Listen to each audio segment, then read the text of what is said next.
Bom dia, alunos. Na verdade, hoje é boa tarde. Quero continuar falando sobre erro do método. Já vimos duas aulas. Essa é a terceira aula, na qual quero mencionar a existência da fórmula de Dalberg expandida, ou ela também leva o nome de estimativa da variância pelo método dos momentos, né? Muito bem.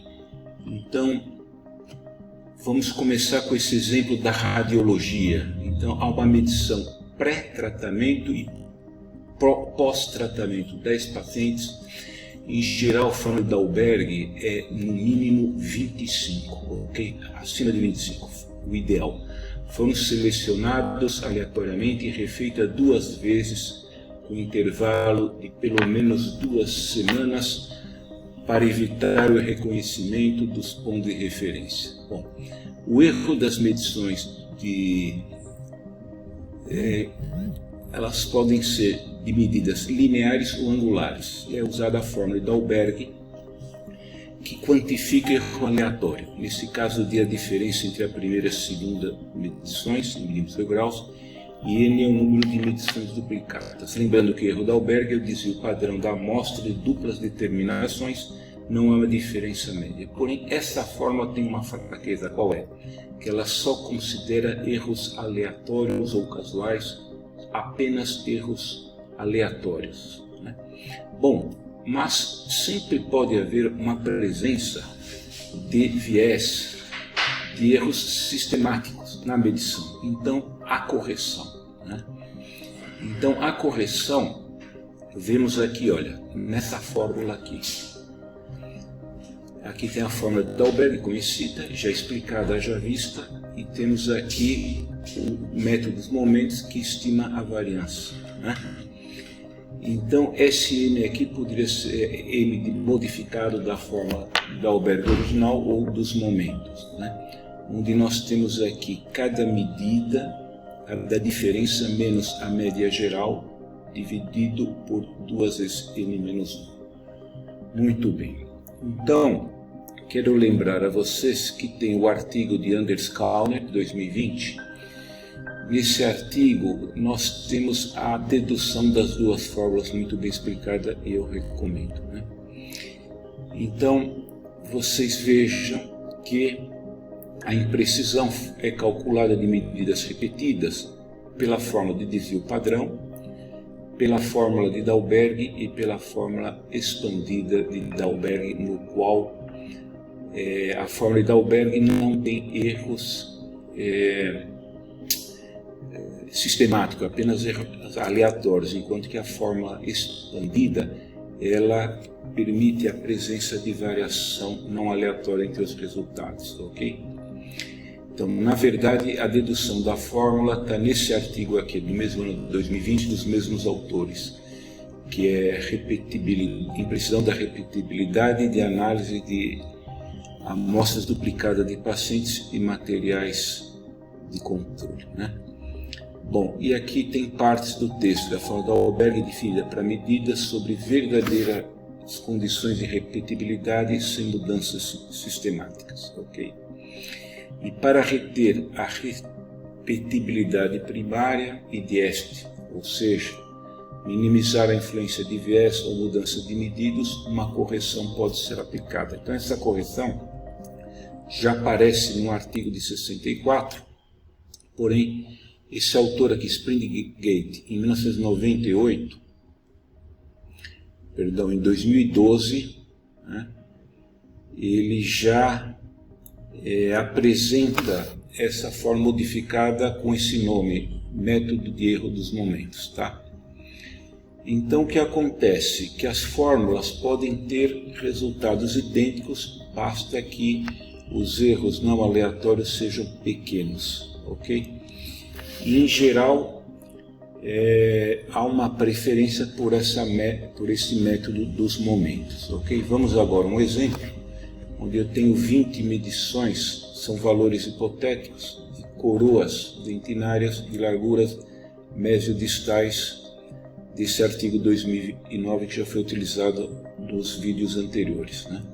Quando eu aplico aqui o teste pareado, eu verifico que o p-valor é 26%, ou seja, não difere estatisticamente, ou seja, não há uma presença de viés, ok?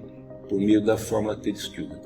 Mas, e se nós calcularmos a fórmula original de Dalberg e a fórmula por meio dela modificada, será que eu tenho diferença? Então aqui eu aplico a fórmula, os dados coluna pré e pós, aqui a diferença ao quadrado, eu somo o quadrado, né, das diferenças, né, dividido por 2 vezes o tamanho da amostra, extraio a raiz quadrada, e aqui eu tenho o Dalberg na forma original, o valor do erro Dalberg da forma original.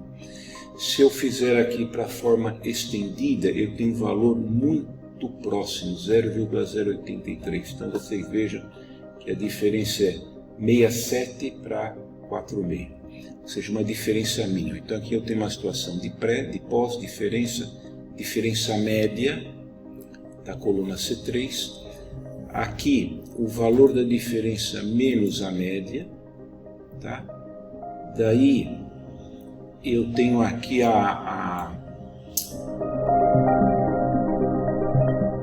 o valor 2 menos 1 do denominador, que é 38, porque eu tenho 20 casos, duas vezes n menos 1, na verdade, a forma, né? Então seria 2 vezes 20 menos 1, 2 vezes 19, eu tenho 38, eu somo, daí eu faço a divisão, raiz quadrada, e eu tenho aqui os dois valores, né? Original de Dalberg e aqui levando em conta uma presença de viés, que é a fórmula de Dalberg expandida, né? Aqui tem vários comandos, coluna C eu menciono pré, C2 pós, C3 diferença, e aqui eu vou realizando os cálculos de uma maneira detalhada para poder acompanhar, tá? Então, conclusão, pela fórmula original, o valor é 0,0367, menor que 1 milímetro, então um valor aceitável para medidas lineares. E a fórmula expandida, 0,08303. Essa diferença é na casa de milésimos, ou até menos, né? É uma diferença que não chega a 1%. O aumento, né, pela não consideração de viés de medida sistemática. Então aqui eu tenho, se os viés forem relativamente pequenos, que é esse caso, o impacto do erro sistemático não afeta de forma especial os resultados da fórmula Dalberg. Então a conclusão é que, diante desse caso hipotético, de valores hipotéticos, 20 valores de coroas, né, medidas em 2 momentos, o teste T-Student e o resultado da comparação de Dalberg versus o Dalberg modificado, né, indicaram o mesmo resultado. Muito bem, então agora eu quero dizer para vocês que esse cálculo é realizado de uma maneira muito rápida, né? Agora aqui eu vou apagar tudo, e aqui eu tenho os valores situação pré e pós, tá? Então como é que eu faço isso? Muito simples, eu venho aqui em arquivo,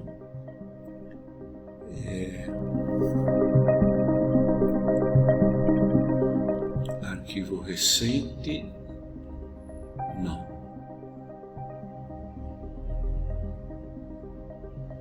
eu estou procurando nesse programa como ele realiza executar o executável. Aqui eu estou no Minitab 18 em português, então aqui em ferramentas que eu executo o arquivo executável. Então eu seleciono, venho aqui na área de trabalho e aqui eu coloco erro de Dalberg. Pronto. E aqui eu já tenho o valor de erro de Dalberg, o original Dalberg, ok? Se eu venho aqui e vou na outra tabela, aqui na planilha de Dalberg expandido, eu faço a mesma coisa, minha ferramenta, porque agora eu estou no Minitab 18, executar o arquivo executável, né? Porque no Minitab 17 eu vim aqui, arquivo, outro arquivo e executava aqui, agora no Minitab 18 eu venho para cá esse comando, executar um executável, eu venho aqui, né? Só que antes eu vou apagar tudo, para que vocês percebam a facilidade, a importância de realizar arquivo executável, certo? O meu arquivo executável, ele está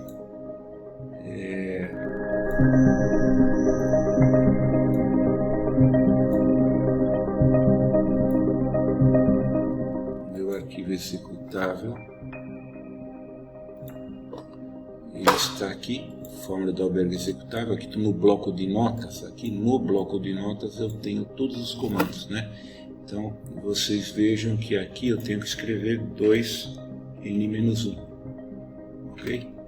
Então arquivo, salvar como, isso que é importante, todos os comandos eu coloco no bloco de notas, tá? Então na hora de salvar eu costumo fazer assim. E aqui sempre tem que colocar MTB, estou fazendo uma correção, para que o arquivo fique na forma executável. E daí eu salvo, tá? Pronto. Então agora ele já está na forma executável. Então voltando, eu venho aqui em ferramentas, que eu estou no Minitab agora 18, executar um executável, venho para cá, fórmula da Dalberg expandida. Pronto, vocês vejam que agora já veio entre parênteses parte do denominador na fórmula. Então eu tenho a medida pré, pós, a diferença média, o valor da diferença dividido, e aqui eu tenho então o valor métodos dos momentos, ou vou aumentar aqui. Tá difícil aumentar aqui? Nossa senhora. Tá difícil. Agora sim. Então, o mesmo nome, método dos momentos, ou Dalberg estendido, tá? Então, vocês perceberam que trata-se de colocar os comandos num bloco de notas, né? Então, no bloco de notas eu coloco os comandos, e daí eu salvo os comandos colocando aqui a terminação .mtb, e aí eu tenho o arquivo executável, tá? E daí fica muito fácil realizar rapidamente. Daí já fica salvo numa pasta, e toda vez que eu tenho necessidade de fazer o cálculo, eu vou lá no arquivo executável, tá bom? Então, na verdade, eu fiquei então aqui nas colunas realizando com detalhes a fórmula de Dalberg. Obrigado pela atenção.